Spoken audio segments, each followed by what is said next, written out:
और जरा इन चाचा के हाथों से बने और उनके बगल में नमक मिर्च से सनकर तेल में करारे होते इन पकौड़ों को तो देखो। ये गंदगी देखकर आ गई ना उल्टियाँ। पर सारी उल्टियाँ अगर आप इसी अनहाइजीनिक स्ट्रीट फूड पर वेस्ट कर दोगे तो इन चाचा का क्या होगा, जो बस आपके लिए दुनिया की नजरों से छुपकर भरी दोपहरी में नाले के काले पर मिनरल वाटर से आपके लिए सब्जियों को धुल कर लाते हैं। हाँ छी छा चाहे जितना भी कर लो, पर यही सच्चाई है। लेकिन ये तो बस दो थे। FSSAI food safety and standard authority of India के अकॉर्डिंग आज इंडिया के 100 लाख स्ट्रीट वेंडर्स में से 20 लाख स्ट्रीट फूड वेंडर्स हैं। अब आप खुद ही अपनी इमेजिनेशन पावर इस्तेमाल कर लो कि ये इंडिया भर में क्या ही गंद फैला रहे होंगे। पर क्या इन्हें रोकने वाला कोई नहीं है? आखिर गवर्नमेंट इन गंदगी से भरपूर धंधों पर बैन क्यों नहीं लगा रही है? चलिए जानते हैं in today's video title unhygienic street food scams.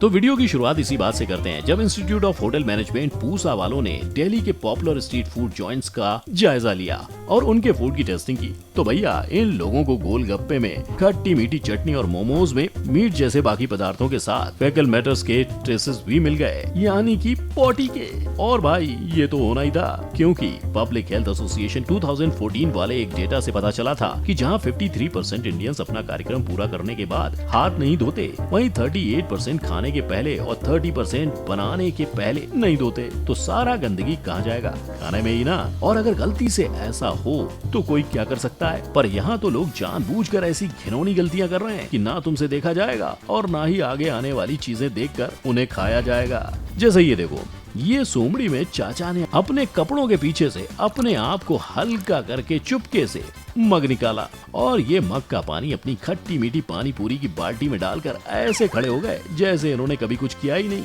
पर ऊपर वाले की दया माया से चाचा का ये कांड किसी ने अपने मोबाइल में कैद करके इसे दुनिया भर में वायरल कर दिया। और चाचा उनका क्या था, इतना बड़ा कांड करने के बाद चले गए ससुराल सलाखों की हवा खाने। लेकिन चाचा को जेल जाने का नहीं, पर उन लोगों का दुख है जो अब इनकी खट्टी मीठी पानी वाली पानी पूरी नहीं खा पाएंगे। परंतु चाचा को एक सेकंड साइड में रखकर मैं आपसे ये पूछना चाहता हूँ कि क्या ये देखने के बाद भी आप गोलगप्पे खाना चाहोगे? अगर आपका जवाब हाँ है तो रुको, मेरे पास आपके लिए मुंबई में ही सिचुएटेड इन महाशय का कांड भी है, जो अपने गोलगप्पे के स्टॉल की आड़ में पहले तो चुपके से हल्के ओलिए और फिर अपने लोटे में भरे पानी को भरकर इन्होंने उसे पीने के पानी वाली टंकी के ऊपर रख दिया, ताकि इनकी स्टॉल पर आने वाला कोई भी इंसान प्यासा न रह जाए। मानते हो ना, पुरुष हो तो ऐसा। और जब महापुरुषों की बातें निकल ही गई हैं, तो इन्हें भी देख लो, जिन्होंने गोलगप्पे को अनहाइजीनिक बनाने में 2 पैसे की कसर नहीं छोड़ी। कोई कहीं बिना ग्लव्स के अपना पूरा हाथ गोलगप्पे के पानी में डालकर पानी के साथ अपने पसीने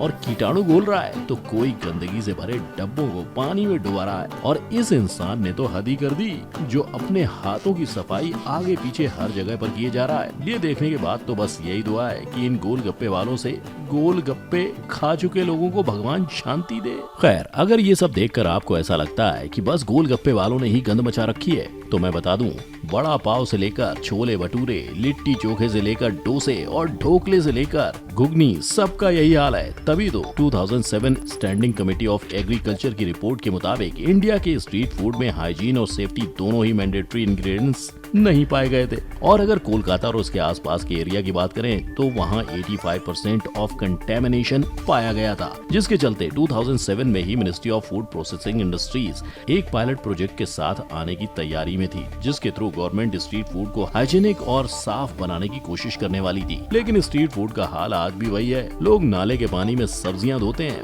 और पकड़े जाने पर भी इन्हें कोई फर्क नहीं पड़ता। जैसे इन भाई साहब को ही देख लो, जो पकड़े जाने के बावजूद अपनी सब्जियां धोने में लगे हुए थे। मतलब एक तो चोरी, ऊपर से सीना चोरी। कमाल है। और ऐसा करने की हिम्मत इन स्ट्रीट फूड वेंडर्स में और कहीं से नहीं, पर गवर्नमेंट के नेग्लिजेंस और करप्शन से आती है, क्योंकि गवर्नमेंट इन पर लगाई गई पाबंदियों को स्ट्रिक्टली फॉलो नहीं करती और इसी का फायदा उठाकर करप्ट ऑफिसर्स वेंडर से पैसे खाकर उन्हें इस तरह बाजार में बीमारियों की दुकान लगाने का मौका दे देते हैं। तो चलिए बढ़ते हैं ऑन टू द नेक्स्ट बीमारी की दुकान। आई नो आप यही सोच रहे होंगे कि अब मैं आपको बताऊंगा और आप अपने किस फेवरेट फूड को रेस्ट इन पीस कहोगे, है ना? वेल बिना इंतजार आपकी खातिर पेशे खिदमत है नान, जिसे लोग बटर नहीं आजकल थूक लगाकर बना रहे हैं। बिल्कुल शादी में पहुंचे इस शाही खानसामे की तरह, जिसके हाथों से बने इस नान को पूरी बारात ने बड़ा स्वाद लेकर खाया था। पर पूछे जाने पर भी इसने नान के स्वाद में 4 चांद लगाने वाले अपने सीक्रेट इंग्रेडिएंट्स के बारे में किसी को नहीं बताया। पर चोरी चोरी चुपके चुपके निकाले गए इस वीडियो ने नान बनाने वाले की पोल खोलकर उसकी वाट लगा दी, क्योंकि वीडियो देखने के बाद पूरे बारातियों ने मिलकर इस खानसामे को ढूंढा और फिर पीट पीट कर इसे पुलिस के हवाले कर दिया। अब ये बेचारा हवालात में नान बनाता है, पर अपने सीक्रेट इंग्रेडिएंट्स के बिना। लेकिन ये भाई साहब अकेले नहीं है जो आपके फेवरेट खानों के जायके को बदलने के लिए कड़ी मेहनत करते हैं। नो, थोड़ा क्रेडिट इन्हें भी दो, जो चाट चाट कर और अपने पैरों से आपके सुबह वाले ब्रेकफास्ट टोस्ट को बीमारी का घर बनाने के लिए कच्चे बनियान पहने लगे हुए हैं। लेकिन नहीं, सिर्फ ये देखकर टोस्ट से नाता तोड़ने की जरूरत नहीं है, क्योंकि मेरे पास ये भी है। हाँ, इसी तरह पैरों से ही आटा गूंद कर आपके टोस्ट और पाव में टेस्ट भरा जाता है। और अगर कहीं कोई कमी रह जाती है तो कुछ इस तरह ये लोग अपनी बगल का माल अपने खुजली करते हाथों के जरिए गुथे हुए आटे तक पहुँचाते हैं, ताकि आपकी खातिर में कोई कमी न रहे। अब जब भी आपका टोस्ट और पाव खाने का मन करे तो इन मेहनती लोगों को जरूर याद करना। और ये तो आपको याद ही होगा, आगे आगे बढ़ता है इंडिया, अमूल दूध पीता है इंडिया। आगे आगे बढ़ता है इंडिया, अमूल दूध पीता नहीं है इंडिया। कैसे पिएगा इंडिया अमूल दूध? कैसे? जब ये दूध वाले भैया लोग ऐसा करेंगे, देखा दूध में पानी तो हर दूध वाला मिलाता है, पर इन्होंने तो नल का पानी मिलाने की तकलीफ भी नहीं उठाई। दूध की डिलीवरी के सफर में जिस नाव में सवार थे उसी से झुक झुका के गंदे नाले जैसे ताल का पानी लिया और मिला बैठे अपने बड़े बड़े डब्बों में। अब कोई बीमारी से मरता है तो मरे, इनका क्या। इन जैसे लोगों की वजह से ही पानी के थ्रू बीमारियां भराने वाले बैक्टीरिया जैसे कॉलीफॉर्म फैल जाते हैं। कैसे कैसे लोग रहते हैं यार यहाँ पर।